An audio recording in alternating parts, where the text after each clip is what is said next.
Joining the golf team.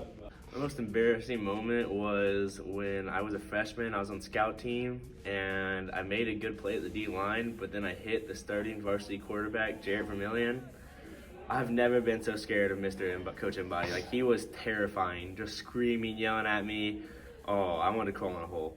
My most embarrassing moment is in cheer when I helped throw the basket and I fell backwards because I didn't know what to expect and I'd never done it before.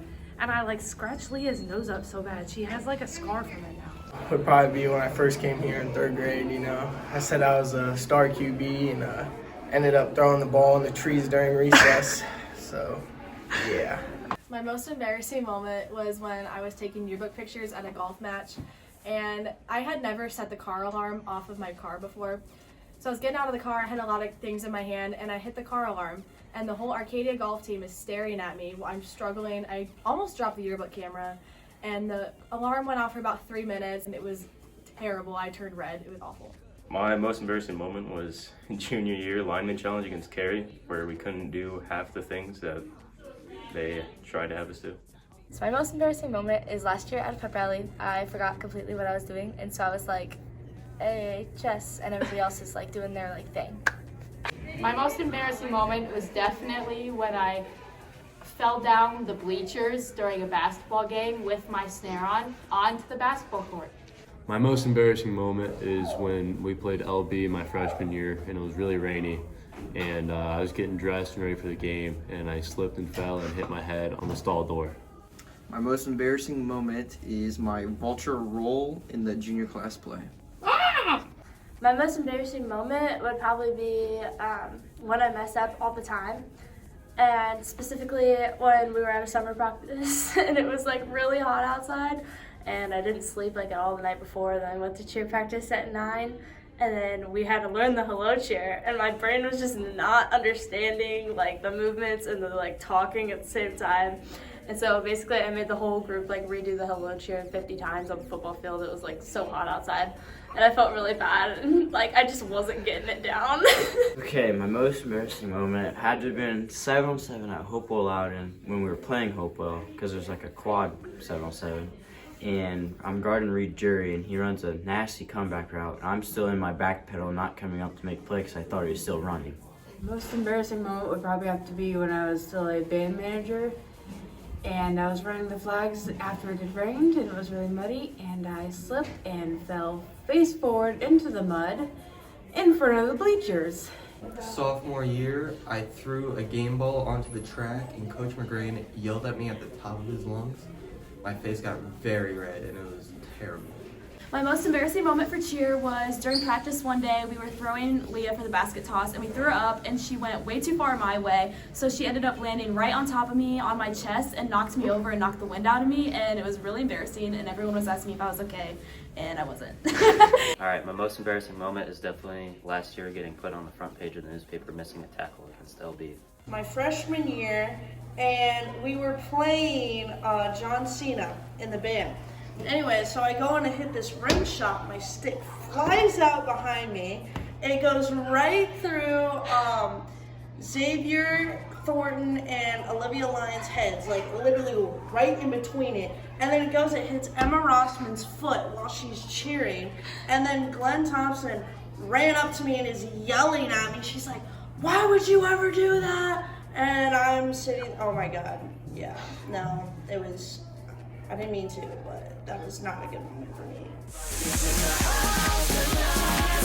My advice is that make sure you're getting in when you have the opportunity so you can learn and move forward to get better. Don't be afraid to step out of your comfort zone and be yourself, because Leah and I became best friends in junior high band because we were ourselves and didn't realize how similar we were. Show up to practice every day will make life a lot easier. Drink water and bring food for games that are away. Practice the cheers that they say that you're going to do at practice for that week, so that way you don't get to practice and don't know what you're doing at all, and then get yelled at. Don't skip out on anything. Go to everything you can. If you're in band, you always need to bring a ponytail holder to practice, and don't wear a dress. My advice to underclassmen would probably be to embrace your moments always whenever you can, and just have a great time with you and your teammates. My advice to underclassmen would just to be prepared for any opportunity that comes up. Advice to new people in cheer would be to actually practice and always stay hydrated, because if you're not hydrated, your voice cracks, and I would know. My advice to underclassmen is when you are on scout team, go as hard as possible, because when you make a play, one of my favorite things to do is to embarrass the varsity. If you do good on JV on a scout team and you embarrass the varsity, you guys are like kings. If you want to play golf, good luck.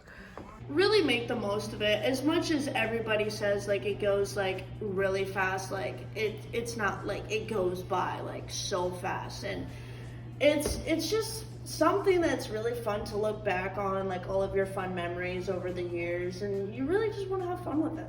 My advice to the underclassmen is never lose confidence, and don't worry about what other people are saying, because the only people that matter are in the locker room. Spend a lot of time with your teammates, and although Brittany looks like she might be mad all the time and hate you, I promise you she doesn't. She's a big old teddy bear. Definitely not to worry about messing up, because it'll happen. Don't take anything for granted, because when it's gone, you don't get it back. Definitely gonna miss team meals at Coach Cap's house. Probably just seeing my friends every single day and getting to be around them. I'm gonna miss all the memories that I've made and all the friends that I've made, and then I'm gonna miss Leah most of all. Douglas Oates, the high school health teacher. Probably all the energy that we have on Fridays with everyone in the school and at practice. The Friday nights, cheering on with the cheerleaders, going absolutely crazy. Everybody looking at me weird because I scream like a banshee, but yeah, I'm gonna miss those Friday nights. #Red Pride. I'm going to miss team meals at Coach Kevin's house. Being with all my friends on Friday night and getting to cheer, hearing the band, watching the game. Team meals. The most that I'm going to miss is definitely going to be the football games, playing with the band. Playing the game with my friends, it's fun, something to do. I'll probably miss just doing shows for halftime the most. Thursday practices, pre-Thursday practices, all the non-kickers trying to kick field goals, and all of them are ugly, but it's fun, very fun. Is marching the halls with the band and leaving the poor drummers and the tuba behind. What I'm gonna miss most is definitely the team and all my teammates. It's been such an amazing 4 years and 1 year in cheer, and I'm definitely gonna miss my team, and especially for volleyball, going in the locker room before games and listening to music and getting pumped up has been super fun, but being in volleyball and cheer has been such a big part of my life. I'm definitely gonna miss it. All the brotherhoods that I made and the friendships that I also had, and the whole coaching staff. I'm gonna miss vlogging all my football games the most, because it's been such a part of my life since sophomore year, and like when I edit my last vlog, it's really gonna hit that like this is over.